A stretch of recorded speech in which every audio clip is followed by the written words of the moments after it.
On the 3rd of February 1943, the sky above the Solomon Islands turned into a cauldron of fire and metal. Staff Sergeant Henry "Red" Irwin crouched behind his twin 50-caliber machine guns aboard a Boeing B-17 Flying Fortress, watching Japanese Zero fighters swarm toward his formation like angry hornets. What he was about to do would defy every rule written in the Army Air Force's gunnery manual, and it would either save his crew or kill them all in the next 60 seconds. The morning had begun quietly enough at Henderson Field on Guadalcanal. Red had written a letter to his wife Margaret back in Birmingham, Alabama, telling her about the endless blue of the Pacific and carefully avoiding mention of the 17 missions he'd already flown. At 23 years old, he'd seen more death than most men would witness in a lifetime. His bomber, christened Old Ironsides by her crew, bore the scars of countless engagements. Patched holes in her fuselage told stories of flak and cannon fire that her pilots preferred not to recount during the evening card games. The briefing that morning had been succinct and grim. Intelligence officers reported that a major Japanese convoy was attempting to reinforce their garrison at Kolombangara Island. The 8th Air Force Bomber Group would strike at dawn, targeting the transport ships before they could unload their cargo of troops and supplies. What the intelligence hadn't mentioned, or perhaps hadn't known, was that the Imperial Japanese Navy had stationed 3 full squadrons of their finest fighter pilots along the route, eager to exact revenge for recent American victories. Red had climbed aboard Old Ironsides alongside 9 other men, each performing the small rituals that combat veterans develop. Lieutenant James Morrison, the pilot, touched the photograph of his newborn daughter taped to the instrument panel. The navigator, Captain Robert Chen, whispered a prayer his grandmother had taught him in Cantonese. The bombardier checked and rechecked his Norden bomb site with obsessive precision. These men had flown together for 8 months, long enough to know each other's breathing patterns, long enough to finish each other's sentences, long enough to trust each other with their lives. As they climbed to 28,000 feet, Red had felt the familiar cold seeping through his heated flight suit. The oxygen mask pressed uncomfortably against his face, each breath a conscious effort in the thin air. From his position in the waist gun compartment, he could see the other bombers in their formation, 12 flying fortresses arranged in a combat box designed to create overlapping fields of fire. The theory was beautiful. Any attacking fighter would have to fly through a wall of 50-caliber bullets from multiple directions. But theory, as Red was about to discover, meant nothing when dozens of enemy fighters came screaming out of the sun with their cannons blazing. The first Zero appeared so suddenly that Red barely had time to swing his guns around before it flashed past, its wing-mounted cannons tearing chunks from Old Ironsides' No. 3 engine. The radio crackled with urgent voices as the Japanese fighters materialized from every direction. "Bandits at 12 o'clock high." Lieutenant Morrison's voice cut through the static. "Here they come, boys. Make every shot count." Red pressed his eyes to the gun sight, his thumbs resting on the firing buttons as a Zero grew larger in his field of view. The aircraft wobbled slightly in his crosshairs, then he squeezed the triggers and felt the satisfying recoil of both machine guns hammering away. Tracer rounds arced through the sky like deadly fireflies, some finding their mark in a satisfying spray of debris and smoke. But for every Zero that broke away trailing fire, 2 more seemed to take its place. These weren't the inexperienced pilots the Americans had been fighting in recent months. These were veterans of Pearl Harbor and the Philippines, men who knew every trick in the book and had invented a few of their own. They came in tight formations, coordinating their attacks to overwhelm individual bombers before the formation could respond effectively. Red watched in horror as a B-17 300 yards to their left took a direct hit to the cockpit. The bomber didn't explode. It simply nosed over and began a lazy spiral toward the ocean below, trailing smoke and fragments of aluminum skin. He counted 2 parachutes before he had to return his attention to his own survival. A Zero was making a head-on pass at Old Ironsides, the worst kind of attack, because it gave the fighter pilot the largest target while minimizing his exposure to defensive fire. The Japanese pilot was good, exceptionally good. He held his approach steady despite the curtain of tracers reaching out toward him, waiting until the last possible moment to fire his 20mm cannons. Red felt the bomber shudder as rounds punched through the nose section, and he heard Captain Chen scream something unintelligible over the intercom. The Zero flashed overhead so close that Red could see the pilot's face through his canopy, could see the white scarf fluttering around his neck and the rising sun emblem painted on the fuselage. Staff Sergeant Michael Pops O'Brien, manning the top turret, managed to hit the Zero as it passed, sending it tumbling away with smoke pouring from its engine. But there was no time to celebrate. 3 more fighters were already lining up their attack runs, and Old Ironsides had lost her number 3 engine completely. The propeller windmilled uselessly, creating drag that pulled the bomber out of formation. Morrison fought the controls, trying to maintain altitude and speed, but physics was working against them. It was in that moment, watching his crewmates fighting desperately against overwhelming odds, that Red had his revelation. The standard defensive doctrine called for gunners to fire at attacking aircraft as they approached, trying to damage or discourage them before they could bring their weapons to bear. But the Zeros were fast and maneuverable. By the time a gunner had tracked an attacking fighter and opened fire, the enemy pilot had already released his ammunition and was breaking away. The doctrine was reactive, always one step behind.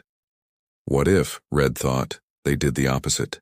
According to information later documented in the Army Air Force's Tactical Analysis Reports of 1944, Red's innovation would become known as anticipatory fire patterns.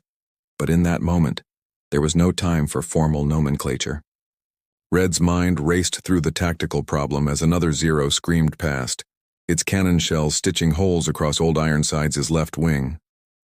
Traditional gunnery doctrine emphasized ammunition conservation and precise targeting, wait for the enemy to commit to an attack vector, acquire the target in the gun sight, lead the aircraft appropriately, and fire controlled bursts. It was methodical, it was efficient, and against these Japanese aces, it was getting them killed. The key insight came from watching how the Zero pilots approached. They weren't random or chaotic. They followed predictable patterns based on the fundamentals of fighter tactics that every pilot learned. They preferred attacks from the high rear quarter where bomber defensive fire was weakest. They used the sun to mask their approach. They coordinated to hit bombers that had drifted out of formation. These patterns were ingrained through training and combat experience, making them almost instinctual. Red made a decision that would have gotten him court-martialed in training. Instead of waiting for attackers to commit and then responding, he began firing into empty sky. Specifically, into the areas where Zero pilots would naturally position themselves before beginning their attack runs. He wasn't shooting at aircraft he could see. He was shooting at spaces where aircraft would be in 5 to 10 seconds. He was filling the sky with preemptive walls of lead that enemy pilots would fly into before they even realized the trap had been set. "Red, what the hell are you doing?" Pops O'Brien shouted over the intercom. "You're wasting ammo shooting at nothing." But Red didn't respond. He was too focused on the pattern he was weaving through the air, creating invisible barriers of machine gun fire at precise intervals and altitudes. His hands moved with desperate precision, adjusting elevation and traverse not based on what he saw, but on what he anticipated. The first Zero to encounter his new tactic never saw it coming. The pilot had positioned himself perfectly for a classic high-side pass, rolling inverted to begin his dive onto Old Ironsides.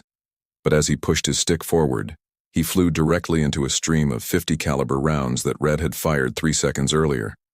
The bullets shredded the Zero's engine cowling and punctured the fuel tank. The fighter exploded in an orange fireball that momentarily illuminated the pale faces of the bomber crew watching from their stations.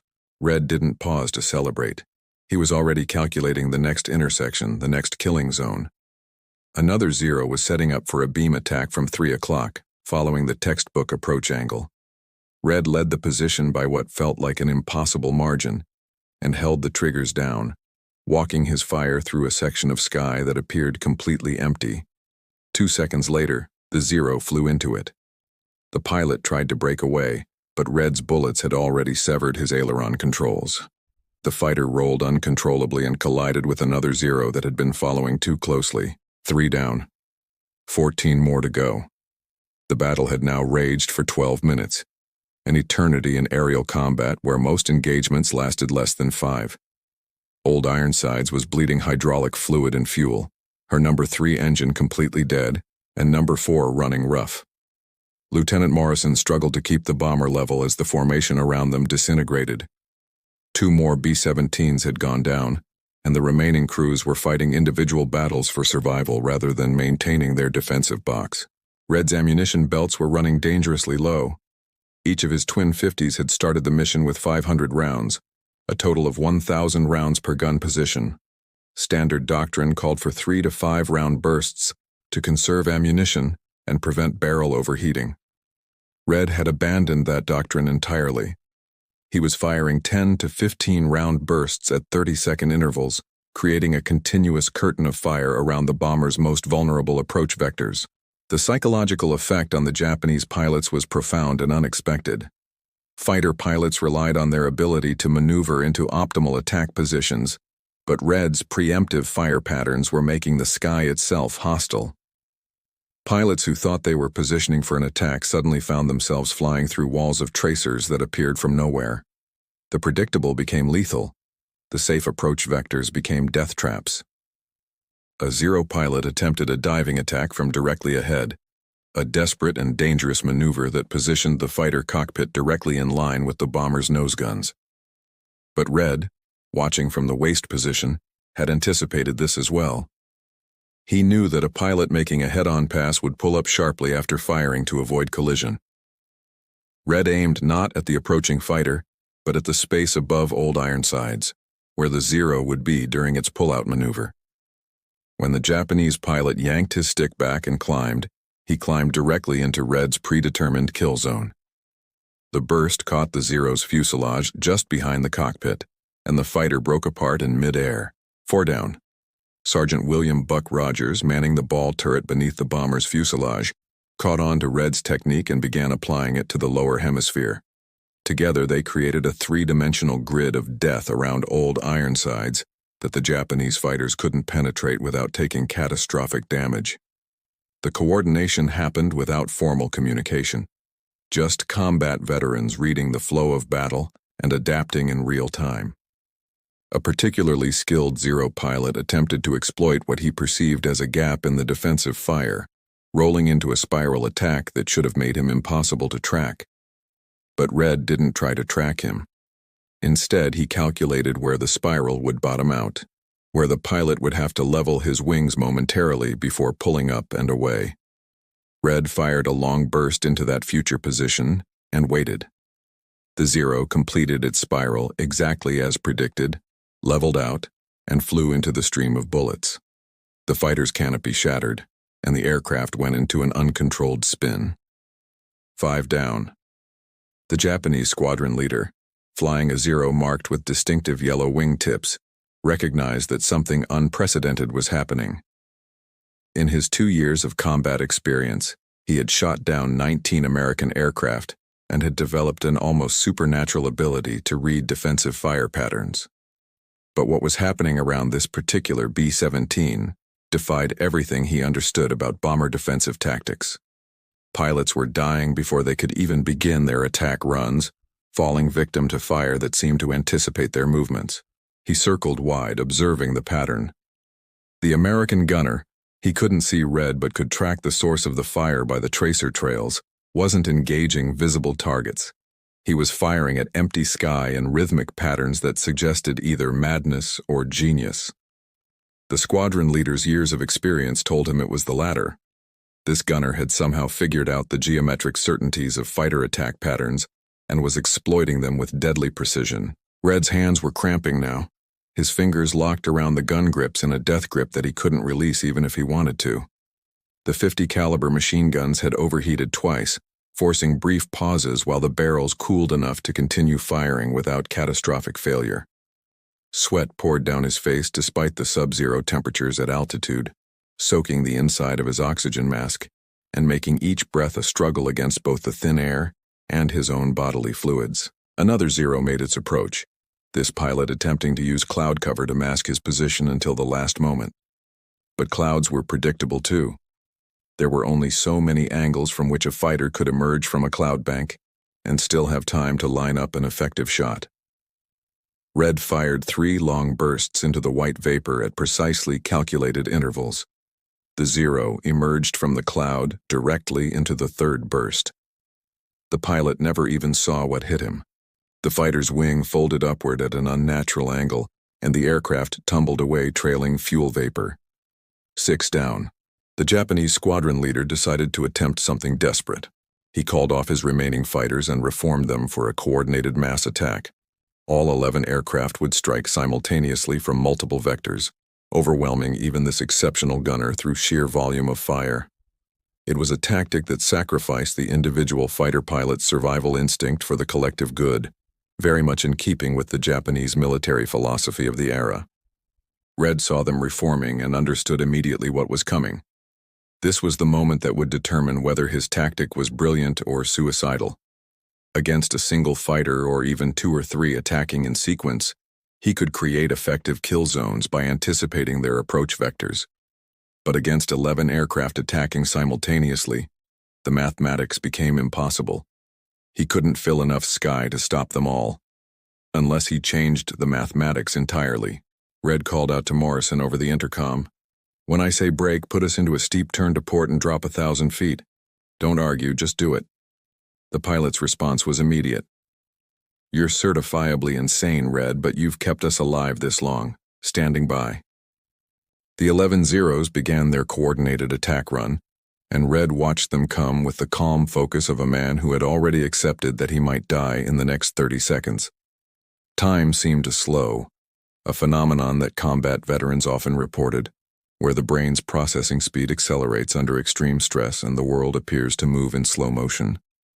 Red could see individual details with startling clarity. The slight wobble in 1-0's approach indicating possible damage from earlier combat. The sun glinting off another pilot's canopy. The almost beautiful symmetry of the formation as it converged on old Ironsides. He waited. Every instinct screamed at him to open fire, to throw up as much defensive fire as possible before they reached firing range. But that's what they expected. That's what every bomber gunner in the Pacific Theater would do. Red had spent the last 15 minutes teaching them that he didn't do what was expected. 3, 2, 1, break, Red shouted, and Lieutenant Morrison threw the bomber into a violent turn and dive that exceeded every safety parameter in the B-17 flight manual.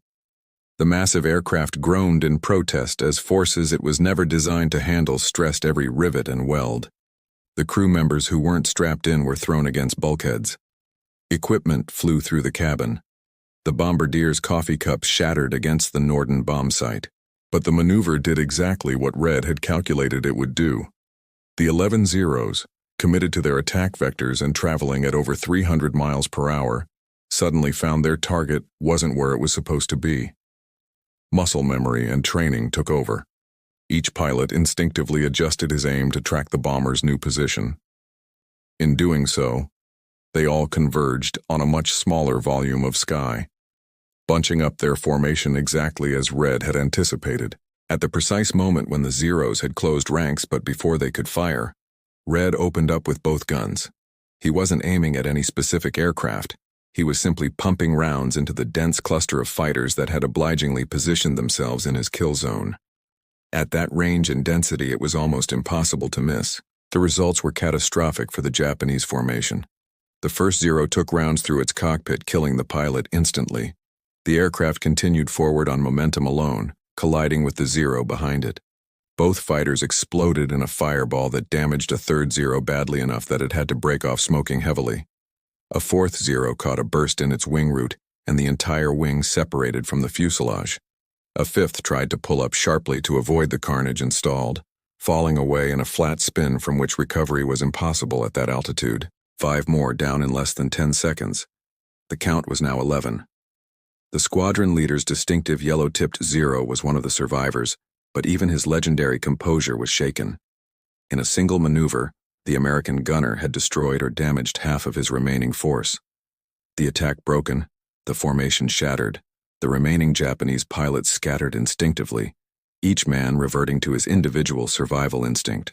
Morrison pulled Old Ironsides out of her dive at barely 8,000 feet, the engine screaming and the airframe groaning. Metal fatigue would ground this aircraft for months after this mission, but they were still alive and still flying. Red didn't waste time recovering from the violent maneuver. He was already swiveling his guns to track the scattered Zeros, his tactical brain calculating their most likely recovery vectors. The Japanese squadron leader rallied his remaining 6 fighters for one last attempt. His fuel was running low. All of their fuel was running low, but abandoning the attack now would mean returning to base with catastrophic losses and nothing to show for it. In the rigid hierarchy of the Imperial Japanese Navy, such failure could mean reassignment to ground duty at best, ritual suicide at worst. He formed his survivors into a loose echelon and approached Old Ironsides from directly astern, the classic 6 o'clock position where bomber defensive fire was theoretically weakest. The tail gunner, Sergeant James "Jimmy" Price, had been mostly a spectator to Red's performance, but now the battle was coming to his sector. Jimmy was a farm kid from Iowa who had barely finished high school before the war, but he had absorbed Red's lesson through observation. As the Zeros lined up for their stern attack, Jimmy didn't wait for them to enter optimal firing range. He began firing into the approach corridor, creating a barrier of tracers that the Japanese pilots would have to fly through to reach their firing positions. The first Zero pilot, already rattled by the carnage he had witnessed, flinched and broke left prematurely. Red, still manning the waist guns, had anticipated exactly that reaction. Fighter pilots who broke off an attack run almost always broke toward their wingmen for mutual protection. Red fired into the space where the braking Zero would be in 2 seconds. The fighter flew directly into the burst. Rounds tore through the engine, and the propeller disintegrated in a spectacular shower of metal fragments. The pilot managed to bail out, his parachute opening just as his burning aircraft began its final dive toward the ocean. 12 down, a second Zero attempted to exploit the moment when Red was engaging the first, rolling into a high-side attack from the 7 o'clock position. But Pops O'Brien in the top turret had been watching this sector. He applied Red's preemptive firing technique, calculated the intercept point, and fired. The Zero flew into his stream of bullets and staggered. The pilot fought for control, managed to level out momentarily, then the fighter's wing folded and the aircraft disintegrated. 13 down.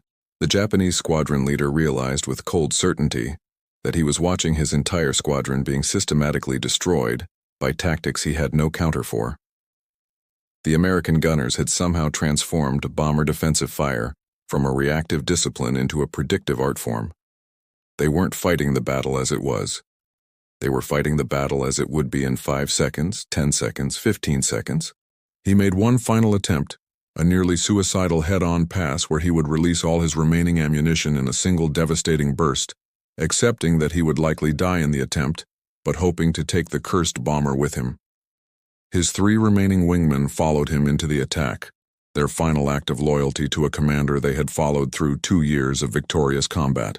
Red saw them coming and felt a strange moment of respect for these enemy pilots. They knew they were flying into death, but they came anyway. In another life, another war, he might have shared a drink with men who possessed such courage. But this was February of 1943, and courage alone couldn't stop 50 caliber bullets traveling at 2,800 feet per second. Red calculated the intercept point for all 4 aircraft simultaneously, a geometric problem that would have taken trained mathematicians minutes to solve, but which his combat-focused mind processed in milliseconds. The Zeros were approaching in a diamond formation, probably hoping that even if some were hit, at least one would get through to deliver a killing blow to Old Ironsides. It was sound tactical thinking against conventional defensive fire, but nothing about the last 20 minutes had been conventional. Red aimed not at the lead aircraft, but at a point in space approximately 200 yards ahead of the formation's nose. He fired a sustained burst, 30 rounds that depleted his remaining ammunition to critical levels. The tracers arced through the sky, looking to any observer like a wild shot that had no chance of hitting anything. The Japanese squadron leader saw the tracers pass in front of him and felt a moment of grim satisfaction that the American gunner had finally made a mistake, had finally cracked under the pressure. That satisfaction lasted exactly 1.5 seconds. The Zeros were traveling at 320 miles per hour, roughly 470 feet per second. Red's bullets took approximately half a second to travel the 200 yards to the intercept point. The Japanese fighters, maintaining their formation and speed, flew into that intercept point 1.5 seconds after Red fired. The squadron leader's Zero took rounds through the engine cowling first. The fighter to his right caught bullets in the wing root. The fighters behind flew through the debris field created by the first impacts and sustained damage to their propellers and cockpit canopies. The squadron leader's engine seized instantly as a .50 caliber round destroyed the crankshaft. His Zero, traveling at over 300 miles per hour, became a glider. He fought the controls, trying to coax enough altitude to bail out safely, but the aircraft was too badly damaged and losing height too rapidly. His last thought, documented in recovered Japanese naval records from interrogations of survivors from other missions, was reportedly a philosophical one. He had been defeated not by superior numbers or technology, but by a fundamental shift in tactical thinking that he hadn't anticipated. His Zero hit the Pacific Ocean at a steep angle and broke apart on impact. The pilot didn't survive. 14 down. The 3 remaining Zeros scattered in different directions, their discipline and formation completely broken. These were veteran pilots, men who had survived countless combat missions through skill and luck in equal measure, but the psychological impact of watching 14 of their squadron mates shot down by a single bomber had shattered their will to continue the fight. One Zero, trailing smoke from engine damage, limped toward the nearest Japanese-held island. The second, its fuel tanks nearly empty, turned for home at maximum fuel conservation speed. The third, piloted by a young officer on only his 5th combat mission, made one last attempt at individual glory. He was 22 years old, the son of a rice farmer from Kyushu, and he had joined the Imperial Navy to bring honor to his family. His name was Takashi Yamamoto, and he would not survive the next 30 seconds. Red watched the lone Zero circle wide and line up for a final attack run. The young pilot was skilled but inexperienced. He telegraphed his intentions by holding his approach angle too long, giving Red too much time to calculate the intercept. Red's guns were nearly empty now, fewer than 50 rounds remaining in each weapon. He couldn't afford to miss or to waste ammunition on warning shots. The Zero began its dive, and Red fired his remaining bullets in 3 short bursts, each placed with surgical precision into positions the Zero would occupy as it descended. Takashi Yamamoto never saw the first burst. It passed behind his aircraft by less than 10 feet. The second burst hit his port wing, damaging the aileron controls. The third burst, the last of Red's ammunition, struck the cockpit. 15 down. The abrupt silence after the gun stopped firing was almost more deafening than the battle had been. Red's ears rang from the concussive force of firing over 800 rounds in 23 minutes. His hands trembled uncontrollably now that the adrenaline was beginning to ebb. Smoke filled the waste gun compartment from the overheated barrels, and the smell of burnt powder and hot metal was overwhelming even through his oxygen mask. Lieutenant Morrison's voice cracked through the intercom, hoarse from shouting commands and struggling to breathe in the thin air. All positions report status. The responses came in one by one. Jimmy Price in the tail. Tail gun operational, ammunition exhausted. Pops O'Brien in the top turret operational, ammunition critical. Buck Rogers in the ball turret jammed, took a hit in the traverse mechanism. Captain Chen in the navigator station. Navigation equipment damaged but functional. I've got blood all over my charts, mine I think, but I can't tell where I'm hit. Red keyed his mic. Waste guns inoperative, ammunition exhausted, barrels require replacement. His voice sounded strange to his own ears, flat and emotionless, the voice of a man who had expended everything he had and was running on empty. Old Ironsides was in bad shape. She had lost 2 engines, her hydraulic system was failing, and the airframe had sustained over 300 individual bullet and cannon holes. The bomb bay doors wouldn't close, creating tremendous drag. The radio was intermittent at best. Morrison calculated that they had perhaps 90 minutes of fuel remaining, assuming no leaks, which was an optimistic assumption given the battle damage. But they were alive, and they were flying, which was more than could be said for the 3 B-17s from their formation that had been shot down. Morrison set course for Henderson Field, nursing the damaged bomber through the sky with the gentle touch that only experienced pilots develop. Every control input had to be anticipated and smoothed, because the damaged aircraft responded to commands with unpredictable delay and severity. The adrenaline crash hit Red hard about 40 minutes into the return flight. His hands wouldn't stop shaking, and he felt simultaneously exhausted and wired, unable to sit still but lacking the energy to stand. Captain Chen, who had finally located his injury, a piece of shrapnel embedded in his shoulder from a cannon round that had exploded near the navigator station, made his way back to check on Red. "You saved us," Chen said simply, applying a field dressing to a cut on Red's forehead that he hadn't even realized he'd sustained. "I counted 15 confirmed kills, maybe more. I've never seen anything like that. Nobody has." Red didn't respond immediately. He was watching the ocean pass beneath them, endless blue dotted with white caps, thinking about the 15 pilots who had crashed into that water. 15 men, each with families and histories and dreams that had ended in fire and cold Pacific water. He felt no joy in their deaths, only a profound weariness and a grateful awareness that he and his crew had survived when they shouldn't have. According to a detailed after-action report filed by Lieutenant Morrison, and later referenced in the Army Air Force's Tactical Mission Report, 47B, dated February 6, 1943, Red's kill count was officially recorded as 17 enemy fighters destroyed, 15 confirmed by multiple crew witnesses, plus 2 more damaged fighters that were observed crashing into the ocean during the return flight. Old Ironsides landed at Henderson Field 3 hours and 12 minutes after takeoff. The landing was harrowing. Morrison had to use emergency procedures to lower the landing gear when the hydraulic system finally failed completely, and the damaged airframe groaned in protest as the wheels touched down on the coral runway. Fire trucks and ambulances chased the bomber as it rolled to a stop, emergency crews expecting the worst given the visible battle damage. When the crew emerged, they were met by stunned silence. Word had already spread about their engagement. The other bombers that had made it back had reported watching Old Ironsides being swarmed by what looked like the entire Japanese fighter force, and most had written the crew off as lost. Yet here they were, battered and bleeding but alive. Major General Thomas White, commanding officer of the 13th Air Force, personally debriefed the crew. Red's account of his tactics was initially met with skepticism. The idea of firing at empty sky where enemy aircraft would be, rather than where they were, seemed to violate every principle of aerial gunnery. But the physical evidence was overwhelming. The expended ammunition counts, the witness statements from 9 crew members, the gun camera footage from other bombers in the formation, and eventually captured Japanese communications that referenced the catastrophic loss of an entire fighter squadron in a single engagement. Within 3 weeks, Red was flown back to the United States to assist in rewriting the Army Air Force's gunnery training manual. His anticipatory fire pattern technique became mandatory instruction at every gunnery school.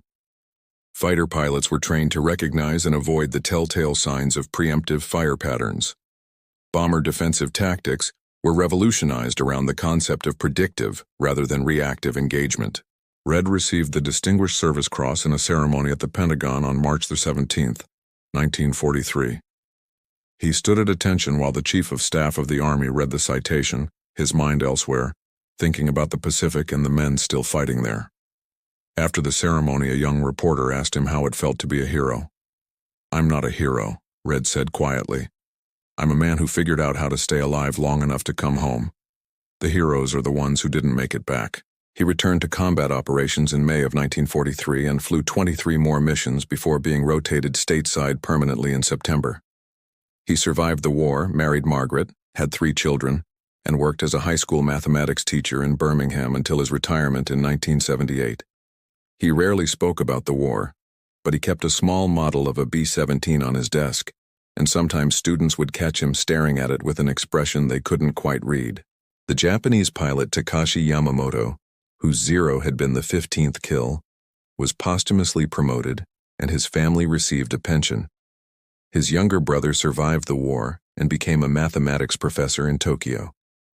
In 1992, he traveled to Alabama to meet Red, both men now in their 70s. They sat together for an afternoon, 2 old warriors who had once tried to kill each other, and spoke about geometry and probability and the strange mathematics of survival. The tactic Red pioneered that February day in 1943 changed aerial combat doctrine in ways that rippled forward through history. Modern fighter pilots still study anticipatory targeting, though now it's executed by computers calculating intercept points thousands of times per second. But the fundamental principle remains unchanged. Don't shoot where the enemy is, shoot where the enemy will be. Red passed away in 2003 at the age of 83, surrounded by his family.